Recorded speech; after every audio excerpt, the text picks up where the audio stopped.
आनंद परमानंद। आप सभी सत्संग प्रेमियों को, आध्यात्मिक जगत से जुड़े हुए सभी भाइयों बहनों को मेरी तरफ से जय जवान जय किसान यूट्यूब चैनल की तरफ से प्यार भरा नमस्कार, आनंद प्रणाम। दोस्तों, आज का वीडियो बनाने का जो विषय है वो गुरु और सतगुरु, इसके ऊपर हम कुछ चर्चा करना चाहेंगे। कुछ हमारे अनुभव, अपने विचार आप लोगों से शेयर करना चाहेंगे।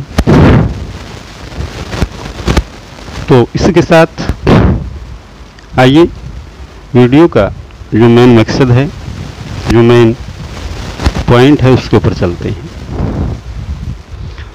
सबसे पहले हम लेते हैं गुरु शब्द को, कि गुरु क्या है। इंसान की जिंदगी में मैं अपने अनुभव से कहना चाहूँगा कि चाहे वो कोई भी जीव है, कोई भी इंसान है, उसकी जिंदगी के अंदर पता नहीं कितने गुरु होते हैं। इंसान को कदम कदम पर शिक्षाएं मिलती रहती हैं। जो जो इंसान की उम्र बढ़ती जाएगी, अलग अलग अभ्यास उसको होते रहेंगे, अलग अलग शिक्षाएं कदम कदम पर उनको मिलती जाएंगी और उनके अलग अलग गुरु होंगे।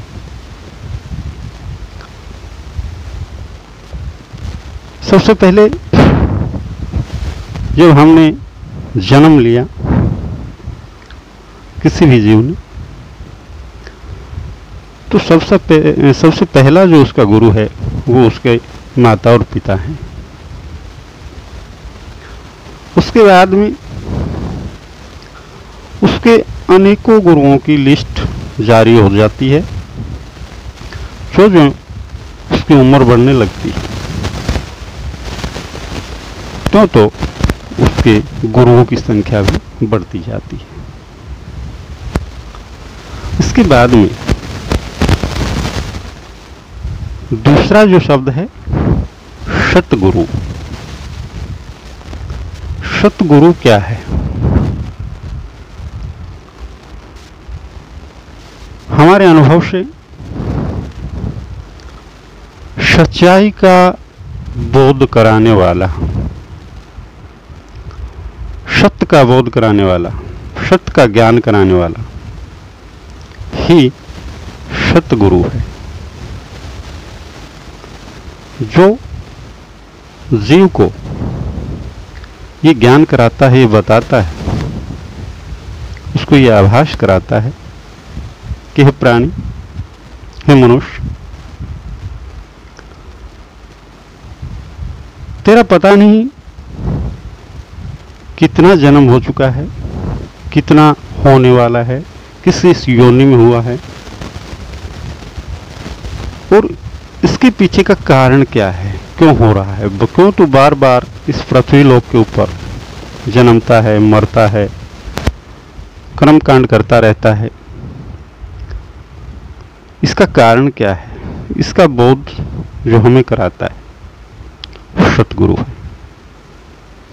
और इस बार बार आने से, जाने से, जन्म से, मृत्यु से हमारा पीछा किस प्रकार से छूटे, इसका जो बोध कराता है वो है सतगुरु है। अब बात आती है कि वास्तविक सत्य क्या है। हम ऐसे ही भटकते रहते हैं। हमारी नज़र में जब तक सतगुरु की शरण में हम नहीं जाते हैं, संत की शरण में हम नहीं जाते हैं, हमें सच्चाई का ज्ञान नहीं होता है, सच्चाई का बोध हमें नहीं होता है, तब तक हम हर चीज़ को अपना माने बैठे होते हैं। ये मकान मेरा है, ये दुकान मेरी है, ये खेत मेरा है, ये फैक्ट्री मेरी है, ये बेटा मेरा है, ये बीवी मेरी है, ये बहन मेरी है, ये माँ मेरी है। हमारी सच्चाई उस समय तक सिर्फ और सिर्फ मेरे तक ही सिमट के रह जाती है। हम हर चीज़ को अपना मानते हैं कि ये जो भी कुछ है ये सब मेरा है। लेकिन ये आंखें हमारी कब खुलती हैं? जो पूरी जिंदगी बोझा ढोते ढोते यूं ही संकटों से काट गुजरते हुए, मेरा मेरा करते हुए और मृत्यु के नज़दीक जब हम चले जाते हैं, हमें स्पष्ट दिखाई देने लगता है कि अब तो मरना होगा। उस समय हमें ये बोध होता है, ये ज्ञान होता है कि अरे भाई, पूरी जिंदगी जिसको तू ये समझता रहा कि ये मेरा है, ये मेरा है, ये मेरा है, ये तो तेरे साथ जाने वाला है नहीं, ये सब तो यहीं रह जाएगा, तो तेरा कैसे हुआ? लेकिन ये बोध जब हमें होता है, ये ज्ञान हमें जब होता है, तब तक हमारी ये जीवन रूपी जो नैया है ये डूब चुकी होती है, इस समय बीत चुका होता है, और बीता हुआ समय कभी दोबारा नहीं मिलता। उसमें सिर्फ एक पछतावा मात्र ही बचता है। इसीलिए साधु संतों ने, ऋषि महात्माओं ने अध्यात्म का रास्ता चुना और अध्यात्म में ही जीव के कल्याण को ढूंढा। तभी महात्मा लोगों ने, ऋषि मुनियों ने मनुष्य को ये बताया कि अगर तू अपने इस आत्मा का भला चाहता है, अपनी इस आत्मा को इसके निज स्थान पर ले जाना चाहता है, उस परम तत्व में विलीन करना चाहता है, समाहित करना चाहता है, तो अध्यात्म के रास्ते पर चल, तू सतगुरु की शरण में जा, और सतगुरु ही तुम्हें उस परम तत्व का बोध कराएंगे, उस अध्यात्म के रास्ते का ज्ञान कराएंगे।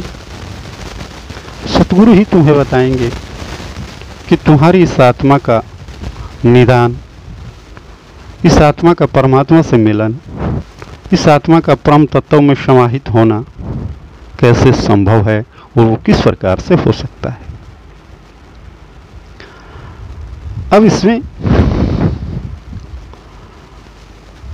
हमारा प्रश्न शुरू हुआ था गुरु और सतगुरु। सतगुरु के ऊपर हम चर्चा कर रहे हैं। सतगुरु जो है वो सबसे पहले होता है देह रूपी जो गुरु है, जो इस शरीर रूपी गुरु कहिए।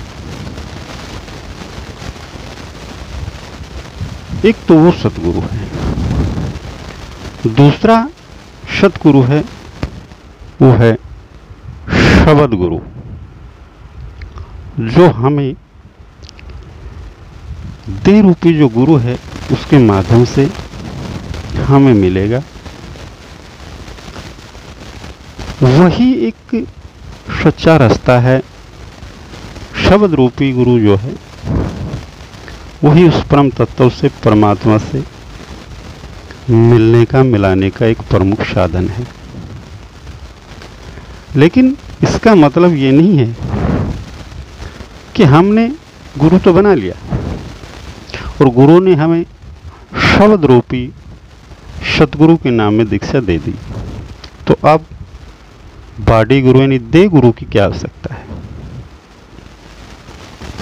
इस भ्रम को कोई भी जीव अपने अंदर न पाले, क्योंकि जब तक ये जीवन है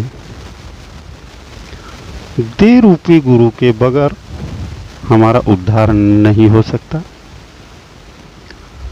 पूरी जिंदगी जब तक मालिक ने जितना समय जीने के लिए दिया है, कर्म करने के लिए दिया है, तब तक हमें दे रूपी गुरु की आवश्यकता है और दे रूपी गुरु से ही हमारा उद्धार संभव है।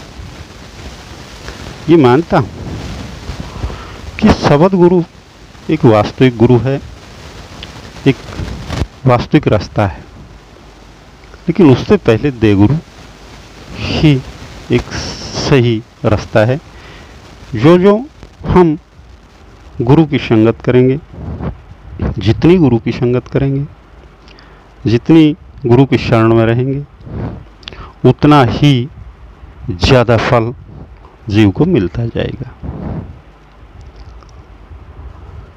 इसी के साथ आज का ये टॉपिक मैं यहीं समाप्त करता हूँ। आगे इसी प्रकार से मैं आप लोगों के सामने आध्यात्मिक जगत के ऊपर वीडियो लाता रहूँगा। आप सभी प्रेमियों को, सत्संगियों को, आध्यात्मिक जगत से जुड़े हुए सभी जीवों को, सभी देशवासियों को, माताओं बहनों को, भाइयों को मेरी तरफ से जय जवान जय किसान यूट्यूब चैनल की तरफ से प्यार भरा नमस्कार, राम राम, आनंद परमानंद।